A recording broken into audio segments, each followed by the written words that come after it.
जहां एक तरफ से विनेश फोगाट मेडल जीतते जीतते रह गईं, उसके बाद पूरा देश उनके साथ खड़ा है, तो आखिरकार इस समय पर वो कौन से लोग हैं जो विनेश फोगाट के खिलाफ सवाल उठा रहे हैं? आखिरकार क्यों विनेश फोगाट के ऊपर सवाल उठाए जा रहे हैं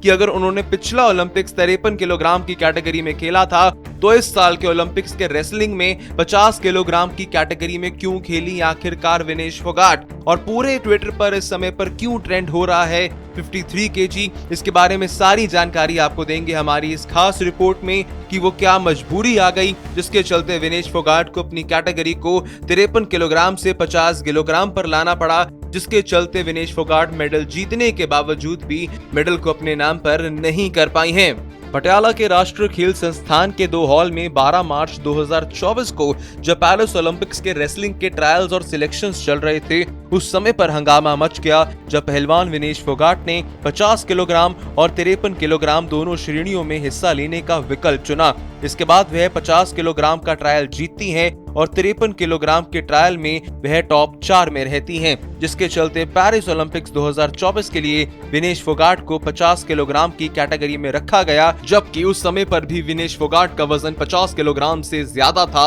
और पिछले ओलंपिक्स में विनेश फोगाट ने 53 किलो की कैटेगरी में हिस्सा लिया था। अब इसको देखते हुए काफी लोग विनेश फोगाट के खिलाफ सवाल उठा रहे हैं कि पिछले ओलंपिक्स में 53 किलोग्राम की कैटेगरी में खेलना और इस ओलंपिक्स से पहले भी 50 किलोग्राम से ज्यादा वजन होने के बावजूद उन्हें 50 किलोग्राम की कैटेगरी में खिलाने का फैसला क्यों किया गया? विनेश फोगाट का ये तीसरा ओलंपिक खेल है। रियो ओलंपिक्स 2016 में उन्होंने 48 किलोग्राम कैटेगरी में भाग लिया था। टोक्यो ओलंपिक्स 2020 में वे 53 किलोग्राम कैटेगरी में खेली, लेकिन पेरिस ओलंपिक्स में आकर उन्होंने 50 किलोग्राम कैटेगरी में खेलने को तय किया। ये बात सही है कि 53 किलोग्राम कैटेगरी में खेलना थोड़ा मुश्किल होता है, क्योंकि दुनिया की बेस्ट रेसलर 53 किलोग्राम की कैटेगरी में आ रही हैं। सही मायने में विनेश फोगाट ने 53 किलोग्राम की जगह 50 किलोग्राम की कैटेगरी में खेलकर बहुत बड़ा रिस्क लिया है। यदि एसोसिएशन ये बात जानता था तो उन्हें ऐसा करने से बचना चाहिए था, जिसके चलते विनेश फोगाट को इतना बड़ा रिस्क ना लेना पड़ता